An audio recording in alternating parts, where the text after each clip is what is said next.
Good afternoon, guys. Welcome back to the channel. Another update on my 95 Mercury grandmarquis. So, uh-oh. Got a little scuff from hanging the door, but I'll buff that. Nothing crazy. I'll buff that with my little polisher, but everything is on and it works. But this is the main thing, because that door dropping so nice. Look, here we go. New pins shuts perfectly. That's what you want. I'll do a little sanding and touch up these couple chips it's been doing in my car. I should have been done this, but I was neglecting it.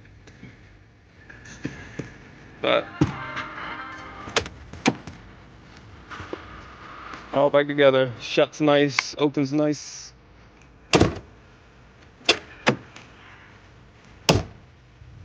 That's what you want. Make sure to like and subscribe.